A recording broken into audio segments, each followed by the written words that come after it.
다가온 계절은 끝이 아닌 지금 바로 이 순간이라고. 은행의 차가운 형광등 아래 번호표를 들고 앉아 기다리던 박정수 할아버지는 무릎 위에 올려둔 서류 봉투를 만지작거렸어요. 오늘은 평범한 대출 상담이 될 거라고 생각했죠. 집 리모델링을 위한 소액 대출. 그것이 전부였습니다. 하지만 이날의 상담이 72세 노인의 평온한 일상을 완전히 뒤집어 놓을 줄은 꿈에도 몰랐습니다. 대기실 의자에 앉아 있는 동안 박 씨는 주변을 둘러봤어요. 젊은 사람들이 스마트폰으로 뭔가를 하고 있었고 직원들은 분주하게 움직이고 있었죠. 은행은 예전보다 많이 변했어요. 창구가 줄어들고 기계가 늘어났죠. 박 씨도 이제는 ATM 사용에 익숙해졌지만 중요한 일은 여전히 직원을 통해 처리하는 게 안심이 됐습니다. 마침내 직원이 이름을 부르자 박 씨는 천천히 일어나 상담실로 향했습니다. 무릎이 욱신거렸지만 표정에는 내색하지 않았어요. 나이가 들면서 여기저기 아픈 곳이 늘어났지만 그래도 혼자서 충분히 생활할 수 있다는 자부심이 있었죠. 대출 상담하러 오셨다고요? 젊은 은행 직원 수연이 친절하게 물었죠. 수연은 언제나 박 씨를 친절하게 대해줬어요. 이 지점에서 일한 지 3년쯤 됐다고 했는데 박 씨는 그녀를 신뢰했습니다. 박 씨는 고개를 끄덕이며 준비해온 서류를 꺼냈어요. 집 리모델링 자금이 필요해서 찾아온 거였습니다. 화장실과 부엌을 고치려면 꽤 큰 돈이 필요했거든요. 40년 된 아파트라 여기저기 손볼 곳이 많았죠. 특히 화장실은 미끄러워서 위험했고 부엌 싱크대는 물이 샜어요. 아, 리모델링 자금이시군요. 어르신 연세에 직접 공사 감독하시려면 힘드실 텐데. 수연이 걱정스럽게 말했어요. 박 씨는 손을 저으며 대답했죠. 아직 정정해요.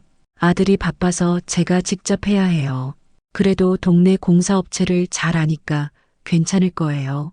수연이 서류를 검토하던 중 갑자기 표정이 미세하게 굳어졌어요. 모니터를 들여다보며 무언가를 확인하더니 마우스를 몇 번 클릭했습니다. 그리고는 다시 서류를 보고 또 다시 모니터를 확인했어요. 뭔가 이상한 게 있는 것 같았죠. 어르신, 최근에 계좌 거래를 많이 하셨나요? 수연의 목소리엔 평소와 다른 긴장감이 섞여 있었어요. 웃는 얼굴이었지만 눈빛은 진지했죠. 박 씨는 고개를 갸웃거렸습니다. 글쎄요. 제가 직접 은행에 온 건 오늘이 2달 만인데. 아, 지난달에 연금 받으러 한 번 왔었나? 나이가 드니 기억이 가물가물해요. 박 씨의 대답에 수연은 더욱 신중한 표정을 지었어요. 뭔가 확인하려는 듯 키보드를 두드렸죠. 혹시 가족분들이 통장이나 도장을 자주 사용하시나요? 그 순간 박 씨는 아들 민호와 며느리 혜진이 떠올랐습니다. 특히 혜진이 최근 들어 자주 찾아와 이런저런 일로 도장을 빌려갔던 기억이 났죠. 아, 며느리가 가끔 심부름을 해줘요. 제가 거동이 불편할 때가 있어서 세금이나 공과금 낼 때 대신 가주곤 하죠. 박 씨는 아무렇지 않게 대답했습니다. 수연의 표정이 더욱 심각해졌어요. 잠시 망설이다가 조용히 말했죠. 어르신, 제가 금융감독원 노인금융보호 상담을 연결해 드릴까요? 최근 거래 내역에 좀 특이한 패턴이 보여서요. 박 씨는 가슴이 철렁 내려앉았어요. 특이한 패턴? 무슨 일인지 정확히 알 수는 없었지만 불길한 예감이 밀려왔습니다. 40년간 공무원으로 일하면서 늘 정확하고 투명하게 살아왔는데 갑자기 금융 문제가 생겼다니, 특이한 패턴이라니, 무슨 문제가 있나요? 박 씨의 목소리가 떨렸습니다. 손에서는 식은땀이 났어요. 수연은 주변을 살피며 목소리를 낮췄어요. 다른 직원들이 못 듣게 조심하는 것 같았죠. 개인정보 보호 때문에 자세히는 말씀드릴 수 없지만 노인분들 대상 금융사기가 늘고 있어요. 특히 가족을 통한. 죄송합니다. 더 이상은 제가 말씀드릴 수 없네요. 가족을 통한이라는 말이 박 씨의 머릿속을 맴돌았어요. 설마. 아니야, 그럴 리가. 혜진이는 그런 아이가 아니야. 박 씨는 고개를 가로저었습니다. 하지만 수연의 진지한 표정은 변하지 않았어요. 어르신, 최근 6개월간 출금 내역을 보면 아니, 제가 이런 말씀드려도 되나 모르겠네요. 하지만 어르신을 위해서라도 수연은 말을 멈추고 한숨을 쉬었어요. 그리고는 뭔가 결심한 듯 말을 이었죠. 큰 금액이 여러 번 나갔어요. 그것도 현금으로요. 어르신이 직접 찾으신 게 맞나요? 박 씨의 손이 떨리기 시작했어요. 그런 큰 돈을 찾은 기억이 없었거든요. 연금과 작은 용돈 정도만 썼을 뿐 큰 금액을 출금한 적은 없었습니다. 얼마나 나갔다는 거죠? 박 씨는 겨우 물었어요. 수연은 망설이다가 작은 종이에 뭔가를 적어 보여줬어요. 그 숫자를 본 순간 박 씨는 숨이 막혔습니다. 평생 모은 노후 자금의 상당 부분이었어요. 이게 다 빠져나갔다고요? 박 씨의 목소리는 거의 들리지 않을 정도로 작았어요. 네, 그리고 더 있어요. 대출 신청도 여러 건 들어와 있는데 어르신이 직접 하신 게 맞나요? 대출? 박 씨는 오늘 처음으로 대출 상담을 받으러 온 건데 머릿속이 하얘졌어요. 그럼 제가 어떻게 해야 하나요? 박 씨는 겨우 물었어요. 목소리가 떨려서 제대로 말이 나오지 않았죠.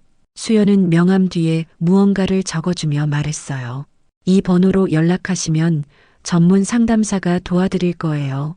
그리고 어르신, 앞으로는 가족이라도 재산 관련 서류나 도장은 조심해서 관리하세요. 특히 인감도장은 절대 빌려주면 안 돼요. 상담실을 나오면서 박 씨의 다리가 후들거렸어요.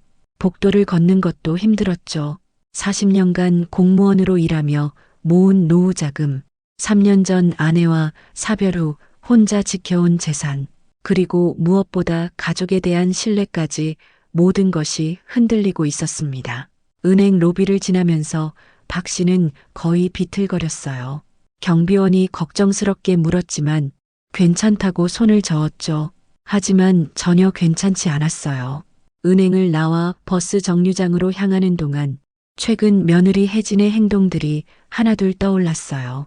아버님, 세금 납부 때문에 통장이 필요해요라며 가져간 통장들, 주민센터에 서류 내러 가는데 도장이 필요해요라며 빌려간 인감도장, 은행 업무 보러 가는데 신분증이 필요할 것 같아요라며 가져간 주민등록증, 그때는 아무 의심 없이 건네줬죠. 아내가 떠난 후 자주 찾아와 반찬도 해주고 집안일도 도와주는 고마운 며느리였으니까요. 힘든 시기에 곁에서 위로가 되어준 며느리, 청소도 해주고 빨래도 해주고 병원 갈 때도 함께 가주던 살가운 며느리. 하지만 이제는 그 모든 것이 다르게 보이기 시작했습니다. 혹시 처음부터 계획된 일이었을까? 아니야, 그럴 리가. 박 씨는 계속 고개를 저었어요. 버스 정류장에 도착했을 때 박 씨는 벤치에 주저앉았어요. 다리에 힘이 풀려서 더 이상 서 있을 수가 없었죠. 주머니에서 수연이 준 명함을 꺼냈어요. 뒷면에 적힌 전화번호와 함께 작은 글씨로 이렇게 써 있었죠. 노인금융보호 긴급상담. 가족 관련 피해도 상담 가능. 가족 관련 피해. 이 말이 가슴에 비수처럼 꽂혔어요. 평생을 가족을 위해 살아왔는데 노후에 가족에게 배신당한다니. 집으로 돌아가는 버스 안에서 박 씨는 창밖을 멍하니 바라봤어요. 익숙한 거리 풍경이 낯설게 느껴졌죠. 평온했던 노후, 믿고 의지했던 가족.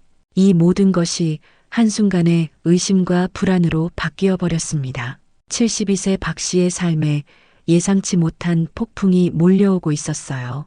그리고 이제 혼자서 이 폭풍을 헤쳐나가야 했습니다. 집에 도착한 박 씨는 현관문을 열면서도 손이 계속 떨렸어요. 은행에서 받은 충격이 아직도 가시지 않았죠. 거실 소파에 앉자마자 주머니에서 수연이 준 종이를 다시 꺼냈습니다. 거기 적힌 숫자들이 현실이라는 게 믿어지지 않았어요. 평생 모은 돈이 언제, 어떻게 빠져나간 걸까? 박 씨는 서랍장으로 가서 통장들을 꺼냈어요. 국민은행, 우리은행, 농협, 여러 은행의 통장들이 가지런히 정리되어 있었죠.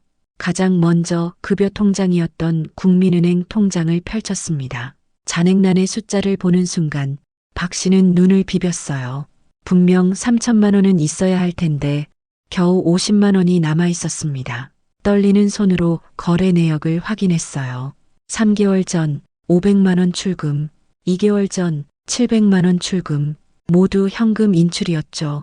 언제 이렇게 많이 빠져나간 걸까? 박 씨는 다른 통장들도 하나씩 확인했어요. 우리은행 적금 통장은 아예 해지되어 있었고 농협 통장도 잔액이 얼마 남지 않았습니다. 생활비로 쓰던 통장만 조금 남아있을 뿐이었어요. 갑자기 핸드폰이 울렸습니다. 며느리 혜진이었어요. 아버님, 저녁 드셨어요? 오늘 반찬 좀 가져다 드리려고 하는데요. 혜진의 목소리는 언제나처럼 다정했죠. 박 씨는 잠시 망설였어요. 평소 같으면 반갑게 오라고 했을 텐데 오늘은 뭔가 꺼림칙했습니다. 하지만 갑자기 거절하면 의심받을 것 같았어요. 아, 응, 와도 돼.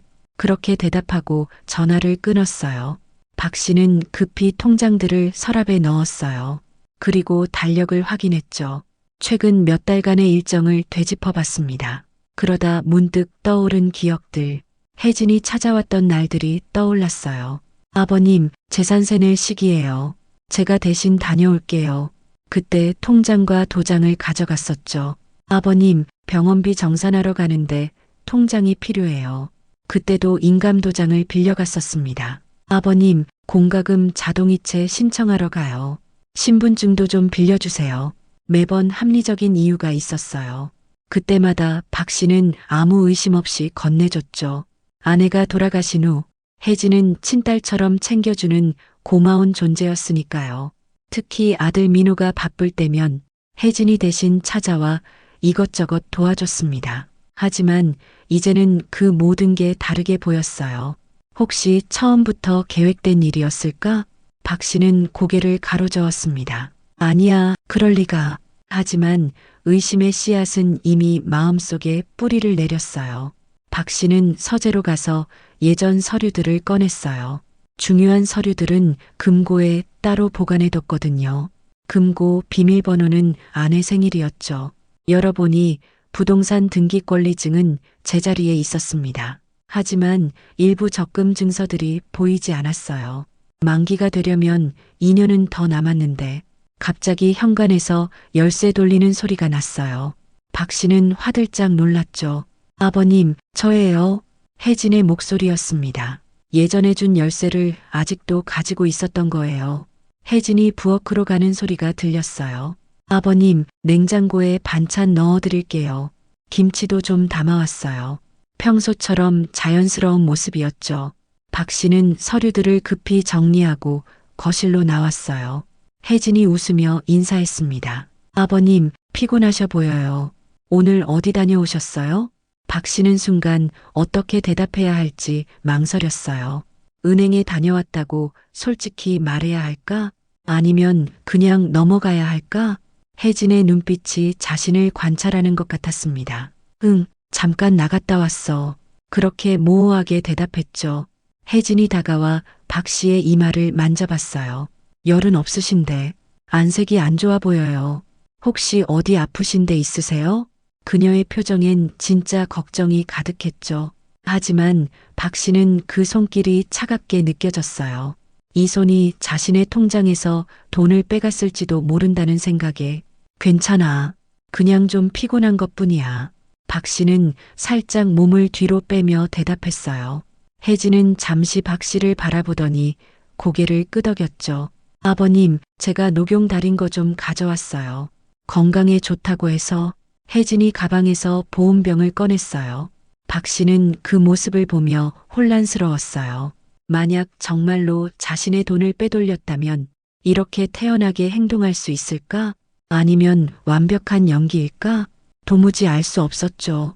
아버님, 요즘 통장 관리는 잘하고 계세요? 제가 도와드릴까요? 혜진이 갑자기 물었어요. 그 순간 박 씨는 심장이 덜컥 내려앉았습니다. 아니야, 내가 알아서 할게. 박 씨는 일부러 무뚝뚝하게 대답했어요. 혜진이 부엌에서 그릇을 꺼내는 동안 박 씨는 휴대폰으로 아들 민호에게 문자를 보냈어요. 내일 시간 있으면 잠깐 보자. 곧 답장이 왔습니다. 무슨 일 있으세요? 바빠서 주말에나 가능할 것 같은데요. 주말까지 기다려야 한다니 박 씨는 답답함을 느꼈어요. 당장이라도 진실을 확인하고 싶었는데 아버님, 여기 놓고 갈게요. 따뜻할 때 드세요. 혜진이 보온병을 식탁에 놓으며 말했어요. 그리고 다음 주에 병원 정기검진 있으시죠? 제가 모시고 갈게요. 박 씨는 고개를 끄덕였어요. 하지만 속으로는 다른 생각을 하고 있었죠. 다음 주까지 이대로 있어도 될까? 더 많은 돈이 빠져나가는 건 아닐까? 아버님, 혹시 필요한 게 있으시면 언제든 말씀하세요. 제가 도와드릴게요. 혜진이 현관으로 가며 말했어요. 그 말이 왠지 의미심장하게 들렸습니다. 혜진이 떠난 후 박 씨는 거실 탁자 위에 놓인 가족 사진을 들어봤어요. 아내와 함께 찍은 마지막 사진, 손자, 손녀들의 웃는 얼굴, 그리고 화목해 보이는 가족 모습. 사진 속 혜진은 환하게 웃고 있었죠.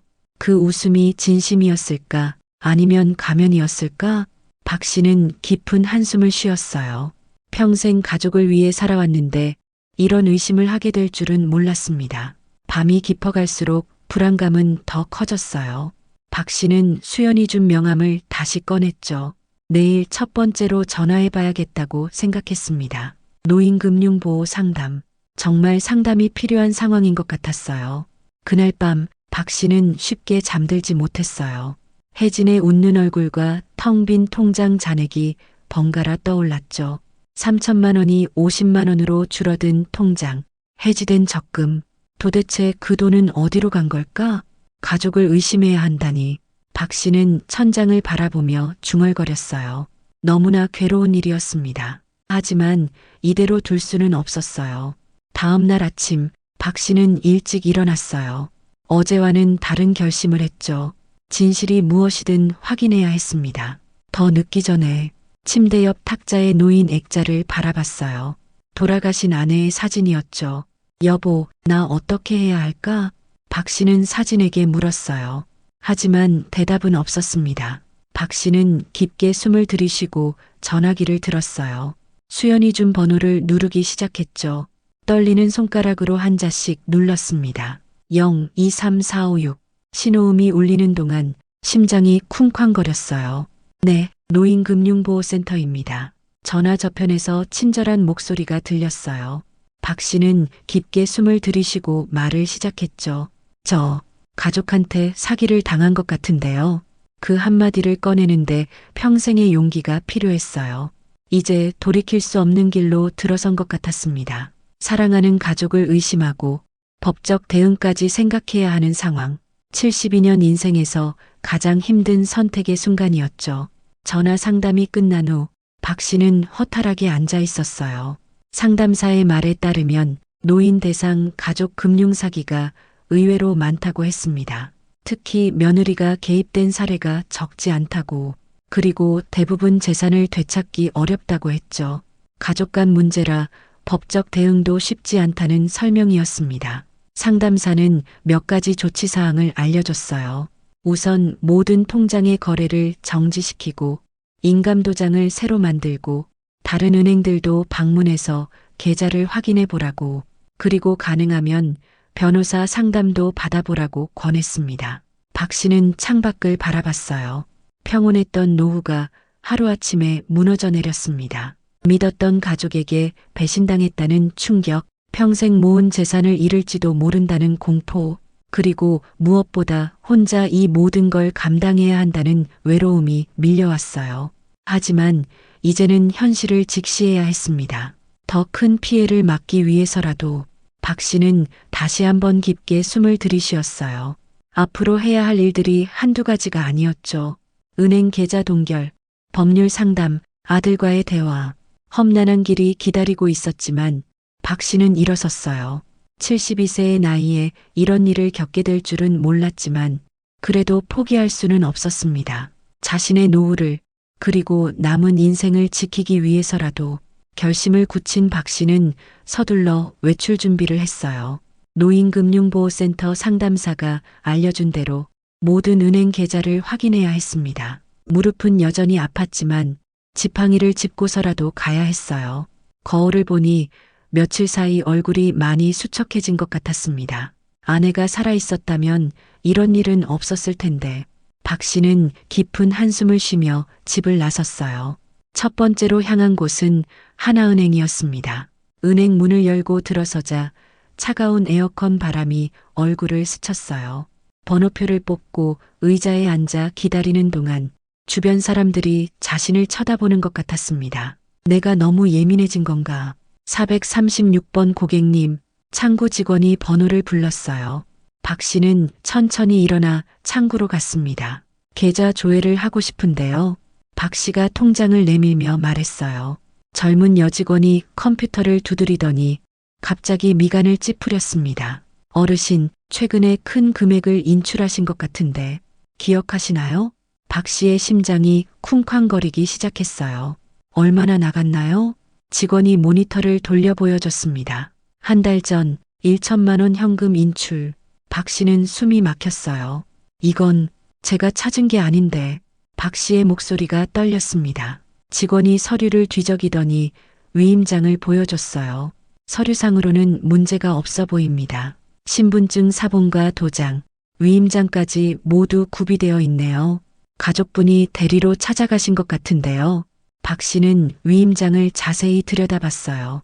서명이 자신의 것과 비슷했지만 어딘가 미묘하게 달랐습니다. 하지만 은행 직원은 별다른 의심 없이 처리한 것 같았죠. 이거 제가 쓴 게 아닌 것 같은데. 박 씨가 중얼거렸어요. 직원은 난처한 표정을 지었습니다. 죄송합니다만 저희는 서류상 하자가 없으면 처리할 수밖에 없어요. 혹시 문제가 있으시면 본점에 문의하시거나 경찰에 신고하셔야 할 것 같습니다. 박 씨는 무거운 발걸음으로 은행을 나왔어요. 햇빛이 눈부셨지만 마음은 어둠 속을 헤매는 것 같았습니다. 다음은 신한은행이었어요. 역시나 비슷한 상황이었습니다. 2년 만기 정기예금이 2달 전에 중도 해지되어 있었고 2천만 원이 며느리 혜진의 계좌로 이체되어 있었어요. 이체 신청서에 어르신 서명이 되어 있습니다. 은행 직원이 서류를 보여줬어요. 박 씨는 아찔했습니다. 정말 자신이 서명한 걸까? 기억이 없었어요. 혹시 며느리가 무슨 서류라고 속여서 서명을 받아간 건 아닐까? 세 번째 은행인 농협까지 확인하고 나니 박 씨는 길가 벤치에 주저앉았어요. 총 피해액이 5천만 원을 넘었습니다. 평생 아껴 모은 노후 자금의 절반 이상이었죠. 손에 땀이 배어 나왔어요. 목이 타들어가는 것 같았지만 물을 살 기력도 없었습니다. 어쩌다 이런 일이. 박 씨는 떨리는 손으로 휴대폰을 꺼냈어요. 아들 민호에게 전화를 걸었습니다. 한참 만에 전화를 받은 민호의 목소리는 차가웠어요. 아빠, 무슨 일이세요? 수업 중이라 길게 통화 못해요. 민호야, 우리 좀 만나야겠다. 중요한 일이야. 박 씨의 목소리는 간절했어요. 아빠, 혜진이가 전화했어요. 요즘 아빠가 이상하시다고. 자꾸 의심하고 은행 다니면서 뭘 확인하신다고. 혹시 건강에 문제 있으신 거 아니에요? 박 씨는 말문이 막혔어요. 며느리가 벌써 선수를 친 것 같았습니다. 민호야, 내 말 좀 들어봐. 통장에서 돈이. 아빠, 이따 퇴근하고 연락드릴게요. 그리고 병원은 꼭 가보세요. 혜진이가 정말 걱정하더라고요. 민호는 일방적으로 전화를 끊었어요. 박 씨는 허탈하게 전화기를 내려놨습니다. 아들마저 자신을 믿지 않는 것 같았어요. 그때 뒤에서 누군가 말을 걸었습니다. 박 선생님? 박정수 선생님 맞으시죠? 돌아보니 같은 아파트에 사는 김영숙 씨였어요. 독거노인지원센터에서 자원봉사를 하는 분이었죠. 아, 김 여사님. 박 씨가 힘없이 인사했어요. 김영숙은 박 씨의 얼굴을 보고 걱정스럽게 물었습니다. 어머, 안색이 안 좋으세요. 무슨 일 있으세요? 박 씨는 한참을 망설였어요. 가족 일을 남에게 말하기는 쉽지 않았지만 지금은 도움이 절실했습니다. 사실 금융 문제로 좀 복잡한 일이 생겨서요.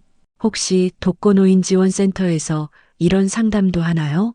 김영숙의 표정이 진지해졌어요. 물론이죠. 특히 요즘 노인 대상 금융 사기가 많아서요. 가족이 연루된 경우도 있고 제가 바로 연결해 드릴게요. 두 사람은 근처 커피숍으로 들어갔어요. 김영숙은 센터 상담사에게 전화를 걸어 상황을 설명했습니다.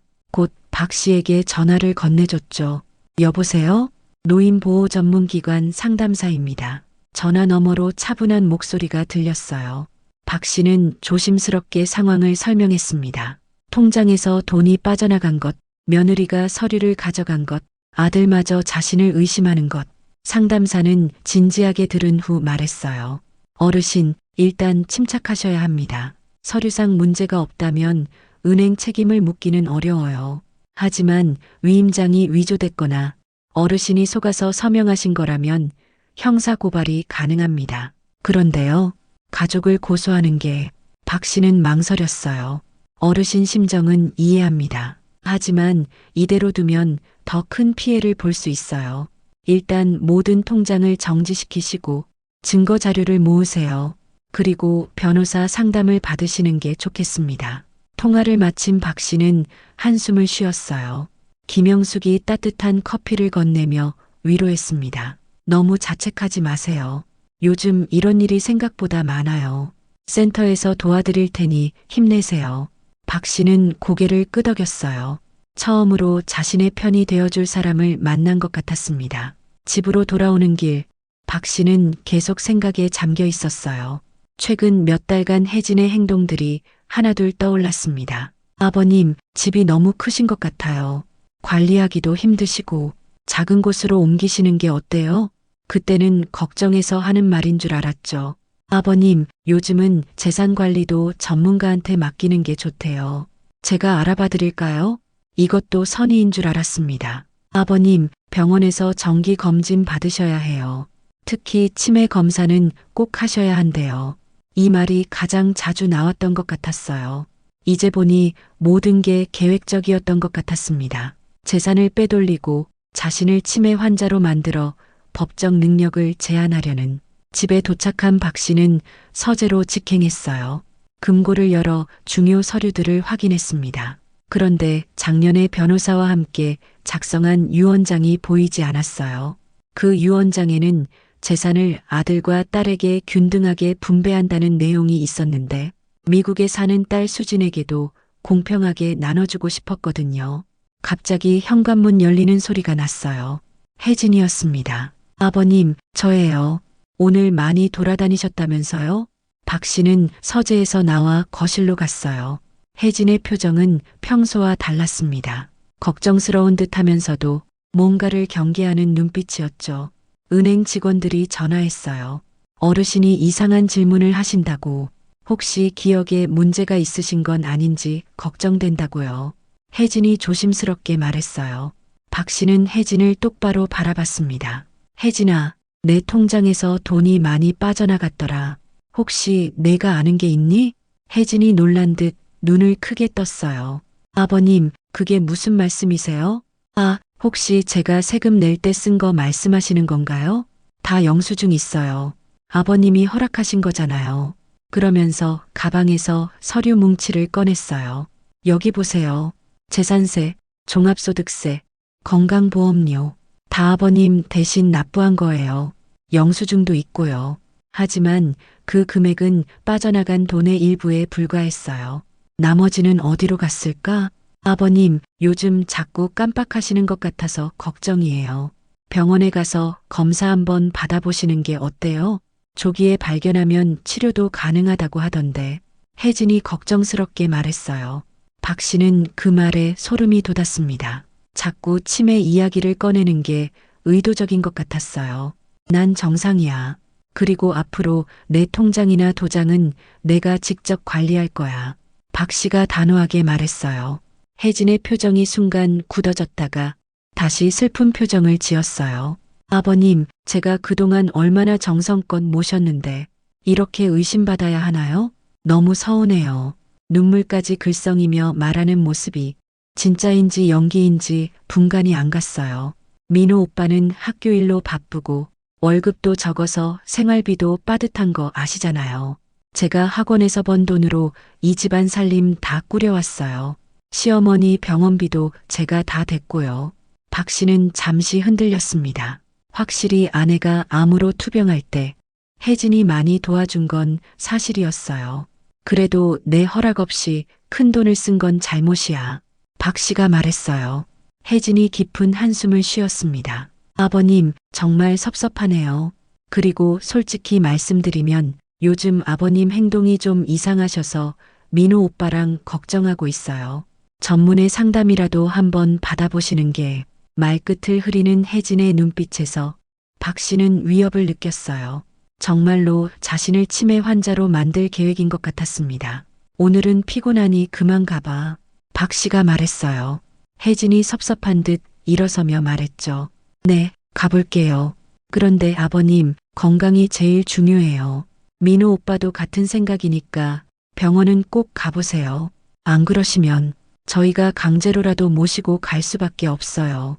아버님 건강을 위해서라면요. 그 말에는 분명한 협박이 담겨 있었어요. 혜진이 나간 후 박 씨는 소파에 털썩 주저앉았습니다. 이제는 시간이 없었어요. 내일 당장 변호사를 만나야 했습니다. 통장도 모두 정지시켜야 하고 증거도 모아야 했어요. 그리고 필요하다면 경찰 신고도 해야 했습니다. 가족과의 전쟁, 평생 상상도 못했던 일이었지만 이제는 피할 수 없었어요. 자신의 권리와 재산을 지키기 위해서라도 박 씨는 떨리는 손으로 수첩을 꺼냈어요. 내일 할 일들을 하나씩 적기 시작했습니다. 변호사 상담 예약, 통장 정지 신청, 경찰서 방문, 창밖은 어둠이 내리고 있었어요. 72세 박정수의 인생에서 가장 어두운 밤이 시작되고 있었습니다. 하지만 아침은 반드시 올 것이고 그는 끝까지 싸울 각오가 되어 있었어요.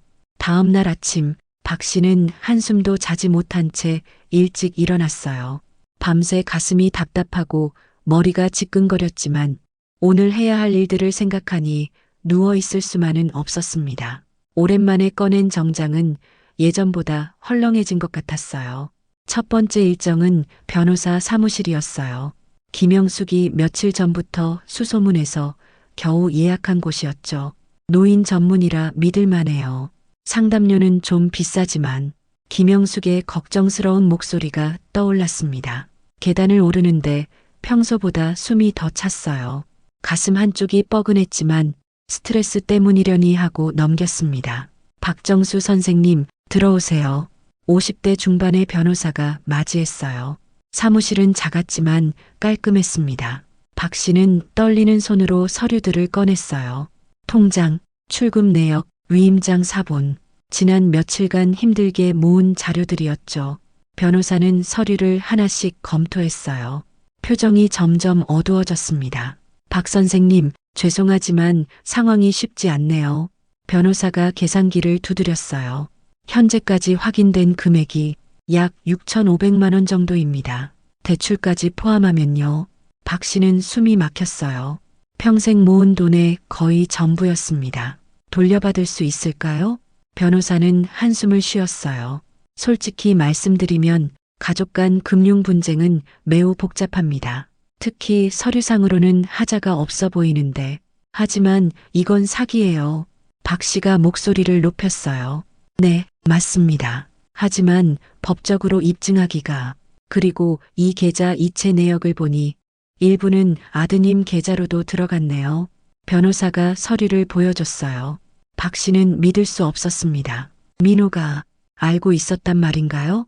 정황상 그럴 가능성이 높습니다. 학원 운영자금 명목으로 이체된 것 같은데 부부가 함께 계획했을 수도.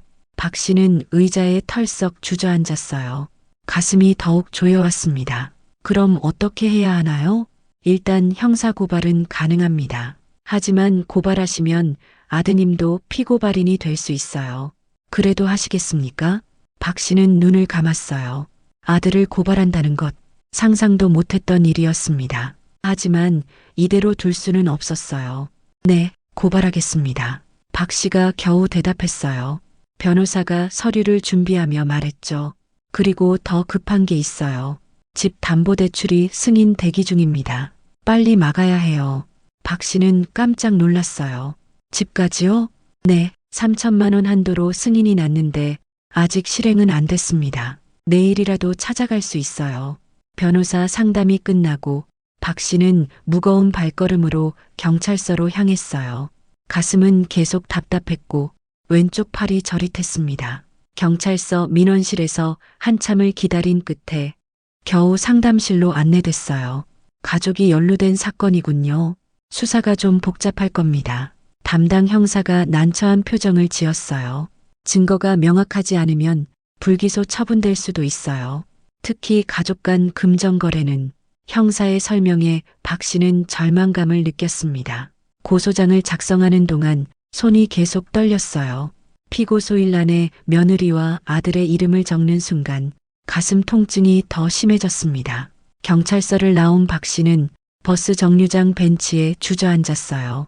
숨이 가빠오고 식은땀이 났습니다. 휴대폰이 울렸어요. 민호였습니다. 아빠, 뭐 하시는 거예요? 혜진이가 아빠가 변호사 찾아갔다고. 우리가 그렇게 섭섭했어요? 박 씨는 대답할 힘도 없었어요. 민호야, 아빠, 제발 이러지 마세요. 혜진이도 나름대로 고생했어요. 학원 망해서 빚더미에 앉았는데 아빠 재산 조금 빌린 게 그렇게 큰 잘못인가요? 그 말에 박 씨는 분노가 치밀었어요. 조금? 6천만 원이 넘는 돈이 조금이야? 그게 사실 저도 잘 몰랐어요. 혜진이가 알아서 한다고 해서. 민호의 목소리가 작아졌어요. 넌 정말 몰랐니? 내 돈이 내 계좌로도 들어갔던데? 침묵이 흘렀어요. 아빠, 미안해요. 하지만 저희도 살기 힘들었어요. 애들 학원비, 대출이자. 박 씨는 전화를 끊었어요. 아들마저 공범이었다는 것이 확실해졌습니다. 가슴 통증이 더 심해졌어요. 그때 또 전화가 왔어요. 혜진이었습니다. 아버님, 병원 예약했어요. 정신과 상담 받으셔야 해요. 최근 행동이 너무 이상하세요. 난 정상이야. 박 씨가 소리쳤어요. 아버님, 이렇게 나오시면 저희가 법원에 성년 의견 신청할 수밖에 없어요. 명백한 치매 증상이 보이시는데. 혜진의 목소리는 차가웠어요. 성년 의견. 그렇게 되면 재산 관리 능력을 완전히 잃게 됩니다. 박 씨는 공포를 느꼈어요. 집에도 오지 마. 경찰에 신고했어. 박 씨가 말했어요. 그러세요? 그럼 더 빨리 조치해야겠네요. 정신 이상으로 가족을 고소하는 노인. 법원에서 어떻게 판단할까요? 혜진이 비웃듯 말했어요. 전화를 끊은 박 씨는 갑자기 집으로 갈 수 없다는 것을 깨달았어요. 그들이 무슨 짓을 할지 몰랐습니다. 김영숙에게 전화했지만 받지 않았어요. 오후 3시. 이 시간에는 복지관에서 봉사활동 중일 겁니다. 박 씨는 막막했어요. 갈 곳이 없었습니다. 가슴 통증은 점점 심해졌고 왼쪽 팔의 저림이 어깨까지 올라왔어요. 시야가 흐려지기 시작했습니다. 아저씨, 괜찮으세요? 누군가 물었어요. 젊은 여성이었습니다. 박 씨는 대답하려 했지만 목소리가 나오지 않았어요. 가슴을 움켜쥐고 쓰러졌습니다. 119 불러주세요. 빨리요. 여성의 다급한 목소리가 들렸어요. 그리고 의식이 흐려졌습니다.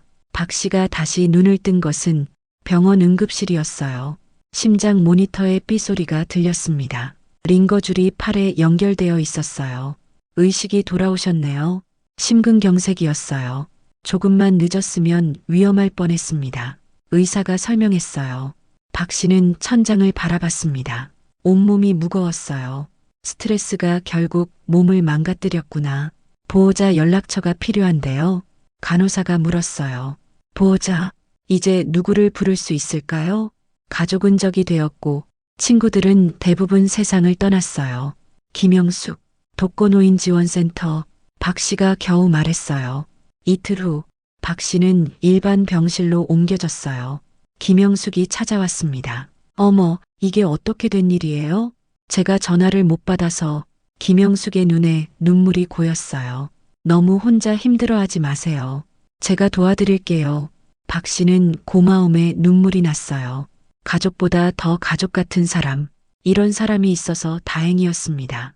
그때 병실 문이 열렸어요. 민호와 혜진이었습니다. 간호사를 붙잡고 면회 왔다고 우겼나 봅니다. 아버지, 많이 놀라셨죠? 민호가 침대 곁으로 다가왔어요. 눈가가 붓고 수염이 덥수룩했습니다. 아빠 미안해요. 제가 잘못했어요. 다 돌려드릴게요. 민호가 울먹였어요. 하지만 그 옆에 혜진은 무표정했습니다. 아버님, 빨리 나으세요.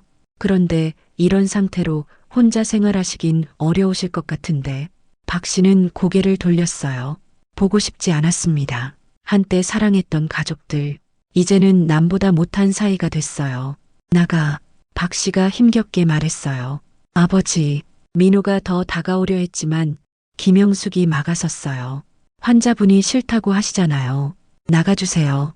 김영숙의 목소리는 단호했습니다. 민호와 혜진이 머뭇거리다 나갔어요.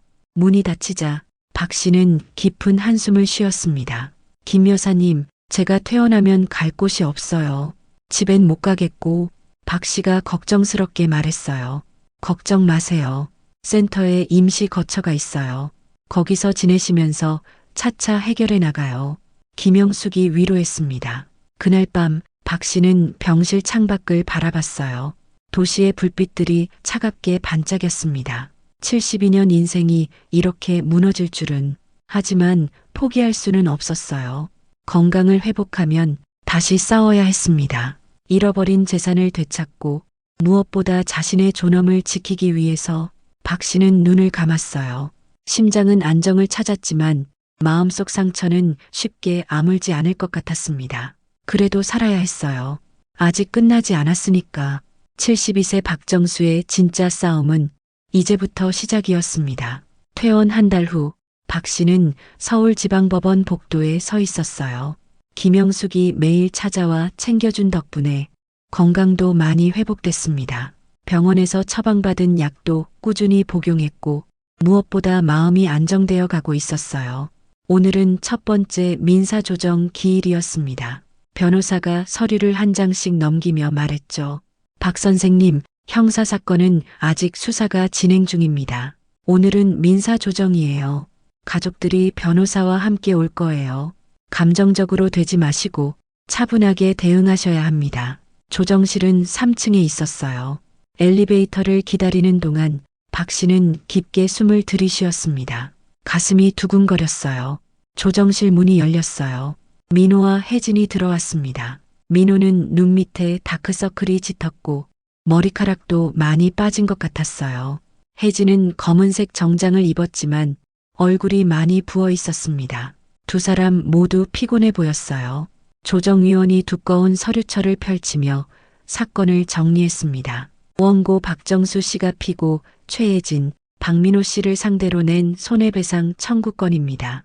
피해액 6,500만 원, 집 담보대출 3천만 원 미실행 건. 먼저 신청인 측 의견을 들어보겠습니다.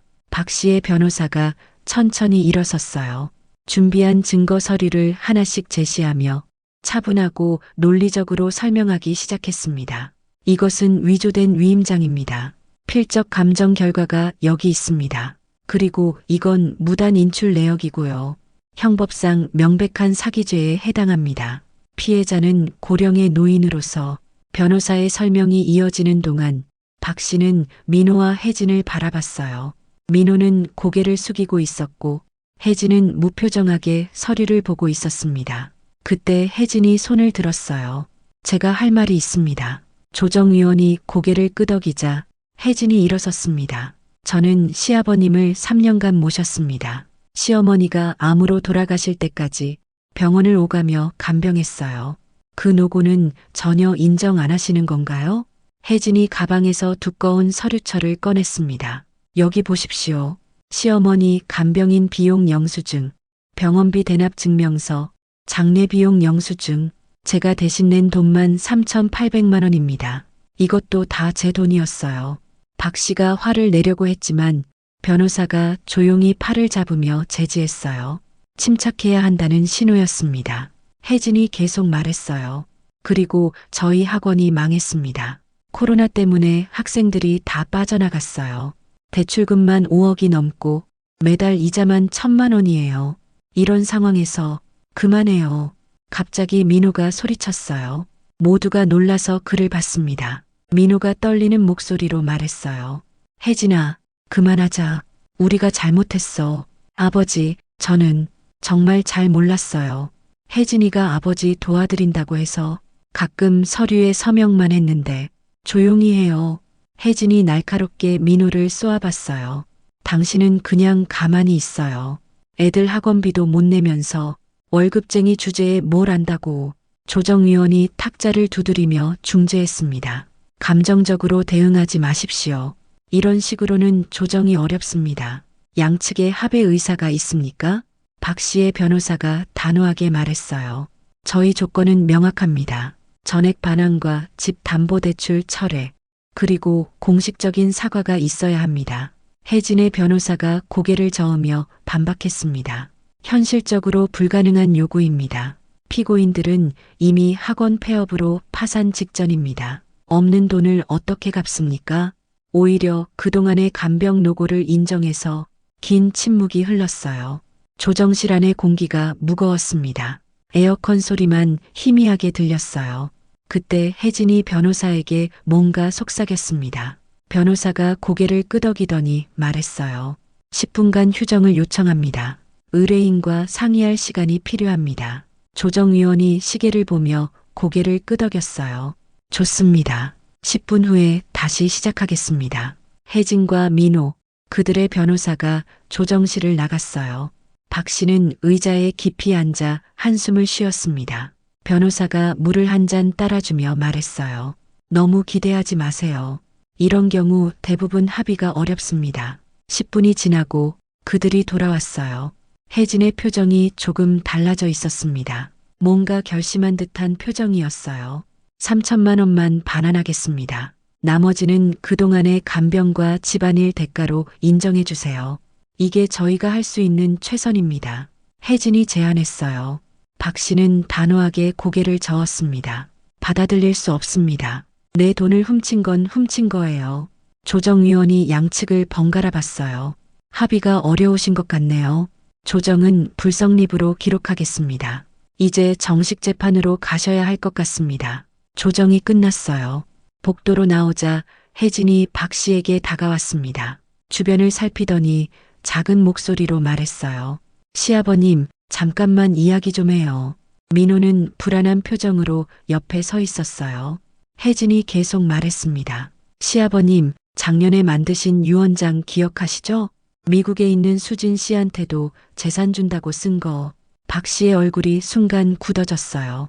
금고에서 사라진 유언장. 그거 내가 가져갔구나. 혜진이 차갑게 웃었습니다. 보관만 하고 있어요. 이 사건 취하하시면 돌려드릴게요. 아니면 뭐? 박 씨가 물었어요. 목소리에 분노가 섞였습니다. 유언장이 없으면 법적으로 모든 재산은 민호 오빠에게 가죠. 수진 씨는 한 푼도 못 받아요. 한국 민법이 그래요. 혜진의 눈빛이 날카로웠어요. 민호가 놀라며 아내를 봤습니다. 혜진아, 그게 무슨 아버지 유언장을 내가? 조용히 해요. 혜진이 차갑게 민호를 제지했어요. 당신은 아무것도 몰라도 돼요. 그냥 가만히 있기만 하면 돼요. 박 씨는 순간 갈등했습니다. 딸 수진의 권리. 하지만 정의를 포기할 수는 없었어요. 그리고 이런 협박에 굴복할 수도 없었습니다. 그것도 문서 절도야. 내가 추가로 고소하겠어. 박 씨가 단호하게 말했어요. 혜진이 어깨를 으쓱했습니다. 그러세요. 하지만 증거가 있나요? 제가 가졌다는 증거. 그리고 전 이미 바닥이에요. 더 잃을 게 없다고요. 그날 밤 임시 거처로 돌아온 박 씨는 고민에 빠졌어요. 창밖으로 보이는 도시의 불빛들이 차갑게 느껴졌습니다. 수진에게 전화를 해야 할까? 결국 박 씨는 전화기를 들었어요. 미국은 새벽 시간이었지만 딸은 첫 번째 신호음에 바로 전화를 받았습니다. 아빠, 무슨 일이에요? 목소리가 안 좋은데. 오늘 조정은 어떻게 됐어요? 박 씨는 깊게 숨을 들이쉬고 그동안의 일을 차근차근 설명했어요. 특히 유언장 문제를 들은 수지는 순간 침묵했다가 단호하게 말했습니다. 내일 당장 갈게요. 아빠, 제가 로스쿨 다닐 때 가족법 전공했잖아요. 한국 변호사 자격은 없지만 미국 변호사로서 조언은 할 수 있어요. 아니야, 내일도 있잖아. 굳이. 박 씨가 만류했어요. 하지만 수지는 이미 결심한 것 같았습니다. 아빠가 더 중요해요. 벌써 휴가 냈어요. 사실 계속 걱정하고 있었는데 이제는 제가 나서야 할 때인 것 같아요. 오늘 밤 비행기 표 예약할게요. 다음 날 아침 검찰청에서 연락이 왔어요. 피의자 신문을 마쳤고 구속영장 청구를 검토 중이라는 내용이었습니다. 김영숙이 함께 가자고 했어요. 혼자 가시면 힘드실 거예요. 제가 운전해 드릴게요. 검찰청 7층 사무실에서 젊은 검사가 사건 파일을 넘기며 말했어요. 피해 금액이 크고 위조 증거가 명백합니다. 특히 피의자가 유언장을 은닉했다는 정황도 포착됐어요. 주거침입과 문서절도 혐의도 추가할 예정입니다. 구속영장 청구하겠습니다. 박 씨는 조금 안도했어요. 정의가 실현될 수도 있겠구나. 하지만 검사가 신중하게 덧붙였죠. 다만 박민호 씨는 주도적 역할이 아닌 것으로 보입니다. 소극적 방조 정도로 판단돼서 불구속 기소할 예정입니다. 검찰청을 나오는데 1층 로비에서 민호를 만났어요. 피의자 신문을 받으러 온 모양이었습니다. 파란색 셔츠가 구겨져 있었고 넥타이도 비뚤어져 있었어요. 아버지, 민호가 힘없이 다가왔어요.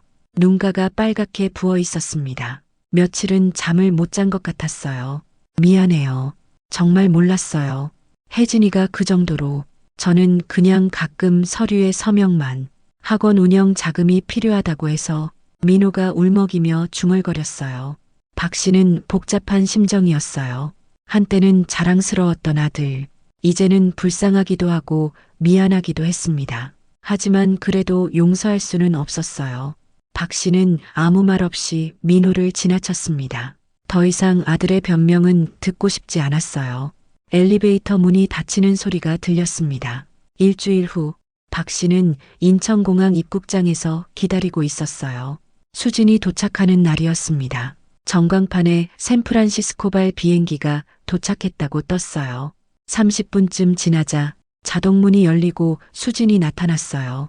큰 캐리어를 끌고 나오는 딸의 모습에 박 씨는 가슴이 뭉클했습니다. 아빠, 수진이 달려와 아버지를 꼭 안았어요. 왜 이제야 말했어요? 혼자 얼마나 힘들었어요. 미안해요. 더 일찍 와야 했는데. 수진의 따뜻한 품에서 박 씨는 그동안 억눌렀던 감정이 북받쳐 올랐어요. 눈물이 날 것 같았지만 참았습니다. 공항에서 나와 택시를 탔어요. 차 안에서 수진은 벌써 전투 태세였습니다. 아빠, 일단 변호사님 만나고 유언장 은닉건으로 추가 고소해요. 그리고 민사소송도 더 강력하게 준비해야 해요. 손해배상 청구액도 늘려야겠어요. 며칠 후 혜진에 대한 구속영장이 발부됐어요. 법원은 증거인멸과 도주 우려, 그리고 피해자에 대한 위협 가능성을 인정했습니다. 구속 전 피의자 신문을 거쳐 혜진은 법정에서 수갑을 찬 채 구치소로 끌려갔어요. 민호는 법정 방청석에서 그 광경을 지켜봤습니다. 혜진아, 작게 중얼거리는 소리가 들렸어요. 그의 어깨가 흔들리고 있었습니다. 박 씨는 복잡한 감정이었어요. 한때 가족이었던 사람의 구속. 하지만 이것이 정이었습니다. 스스로 뿌린 씨앗의 결과였어요. 수진이 아버지의 어깨에 손을 얹었어요. 아빠, 힘들어도 이게 맞아요. 이제 혼자가 아니에요. 제가 끝까지 함께 할게요. 박 씨는 딸의 손을 꼭 잡았습니다. 72년 인생에서 가장 힘든 시기였지만 진짜 가족이 무엇인지 깨달았어요. 배신한 사람들 대신 진정으로 자신을 걱정하는 사람이 곁에 있었습니다. 법원을 나오니 김영숙이 기다리고 있었어요. 박 선생님, 수진 씨, 오늘은 제가 저녁 살게요. 이제 조금씩 해결되고 있잖아요. 희망을 가지세요. 세 사람은 함께 걸어갔어요. 봄 햇살이 따뜻하게 내리쬐고 있었습니다. 긴 겨울이 끝나고 새로운 계절이 시작되는 것 같았어요. 이제 본격적인 형사재판이 시작됩니다. 하지만 박 씨는 이전처럼 두렵지 않았어요. 정의는 반드시 승리한다고 믿었으니까. 그리고 무엇보다 이제는 혼자가 아니었으니까요. 진정한 가족과 친구가 함께 있었습니다. 그것만으로도 충분히 힘이 났어요. 6개월이 흐른 늦가을, 단풍잎이 황금빛으로 물든 서울의 한 실버타운. 박 씨는 넓은 창가에 앉아 차를 마시고 있었어요. 이곳으로 이사 온 지 2달이 됐습니다. 창밖으로 보이는 노란 은행나무들이 바람에 흔들렸어요. 마치 그의 마음처럼 이제는 평온하게 흔들리고 있었죠. 형사재판은 예상대로 진행됐어요. 혜진은 징역 2년을 선고받았고 민호는 집행유예 판결을 받았습니다. 재판장에서 혜진이 끌려나갈 때 박 씨는 복잡한 감정에 휩싸였어요. 분노와 연민이 교차했죠. 한때 며느리였던 사람의 뒷모습이 쓸쓸해 보였습니다. 민사소송을 통해 박 씨는 4천만 원을 돌려받을 수 있었어요. 전체 피해에게는 못 미쳤지만 그래도 의미 있는 결과였습니다. 무엇보다 정의가 실현됐다는 것, 그리고 자신이 끝까지 포기하지 않았다는 것이 중요했어요. 실버타운 생활은 생각보다 나쁘지 않았어요. 아침마다 창문으로 들어오는 햇살이 따뜻했고 층간소음 걱정 없는 조용한 환경이 마음에 들었죠. 깨끗한 시설, 친절한 직원들, 그리고 무엇보다 비슷한 연령대의 이웃들이 있었습니다. 박 회장님, 오늘도 일찍 나오셨네요. 동년배 주민 한 분이 인사를 건넸어요. 같은 아파트에 살면서도 서로 모르던 사이였는데 이곳에서는 매일 얼굴을 보며 인사를 나눴습니다. 박 씨는 주민회 회장을 맡게 됐어요. 처음엔 사양했지만 주민들의 추천이 계속되자 수락했죠. 40년간의 공무원 경험이 이곳에서도 빛을 발했습니다. 김 선생님, 오늘 탁구 한 게임 하실래요? 박 씨가 웃으며 대답했어요. 이전에 어두웠던 표정은 찾아볼 수 없었습니다. 가슴 한구석의 상처는 여전했지만 새로운 일상이 조금씩 그것을 채워가고 있었어요. 오후가 되자 익숙한 방문객이 찾아왔어요. 수연이었습니다. 은행 직원이었던 그녀는 이제 노인금융보호 전문가가 되어 정기적으로 박 씨를 찾아왔죠. 어르신, 오늘은 온라인 뱅킹 교육이죠? 지난주에 배운 거 복습하셨어요? 수연이 밝게 물었어요. 박 씨는 태블릿을 꺼내며 자랑스럽게 보여줬습니다. 당연하죠. 이제 혼자서도 이체할 수 있어요. 비밀번호도 생체 인증으로 바꿨고요.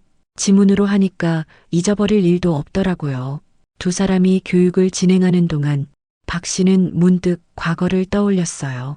다른 사람에게 재산 관리를 맡겼다가 겪은 아픔. 하지만 이제는 스스로 관리할 수 있는 능력을 갖추고 있었습니다. 작은 성취감이 가슴을 따뜻하게 했어요.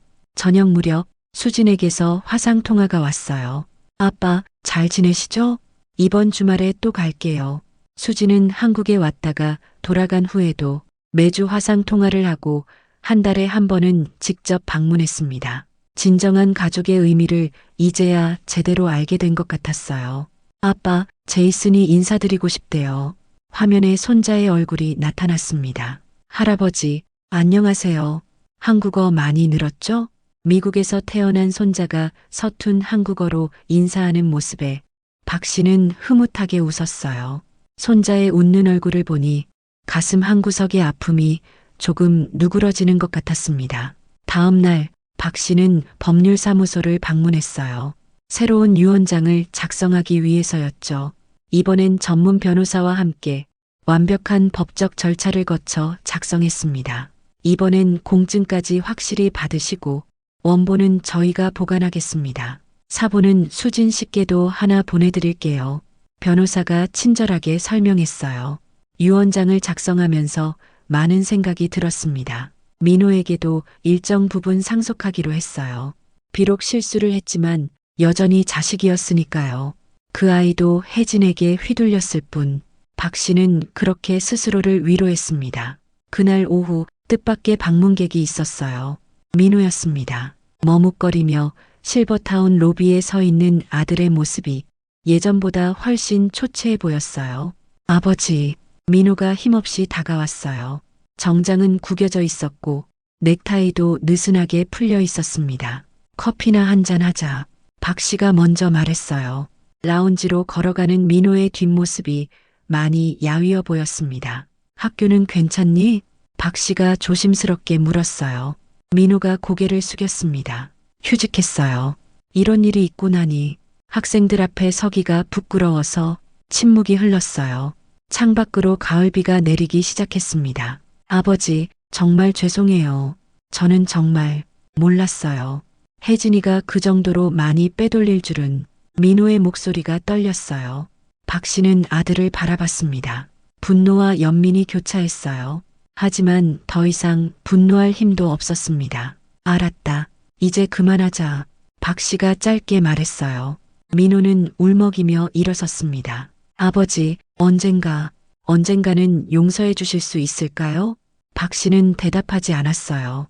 시간이 필요했습니다. 상처가 아물려면.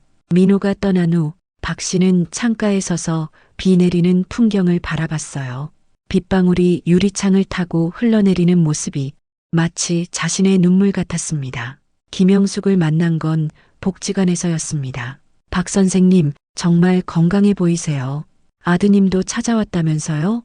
김영숙은 여전히 독거노인들을 도우며 봉사활동을 하고 있었어요. 박 씨도 이제는 그 활동에 동참하게 됐죠. 오늘 강의 잘 들었어요. 금융사기 예방교육 정말 필요한 내용이더라고요.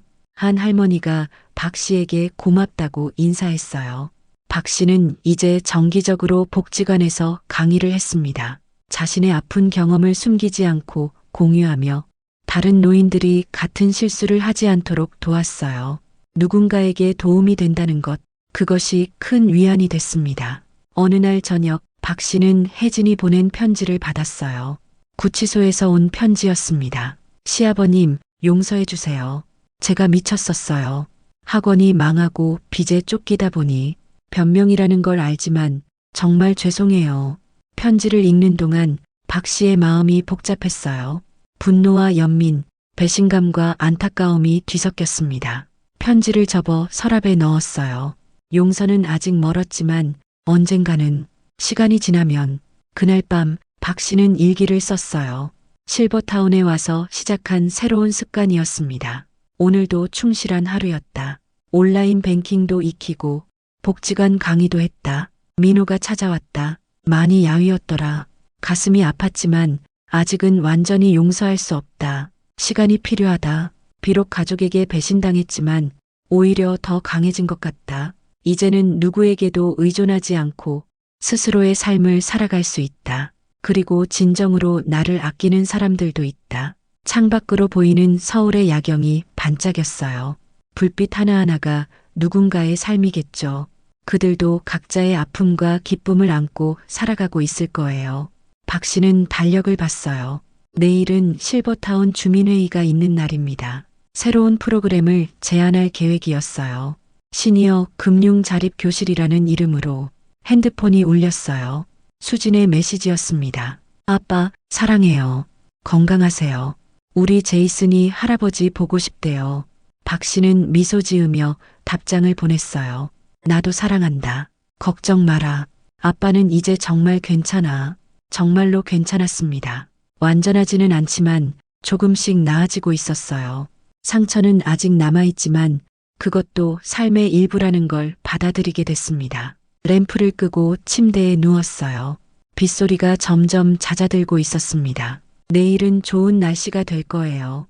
72세 박정수의 마음속 폭풍도 조금씩 잦아들고 있었습니다. 완전한 치유는 아직 멀었지만 그래도 희망은 있었어요. 인생은 끝까지 살아봐야 하는 것. 배신과 아픔 속에서도 다시 일어설 수 있는 힘.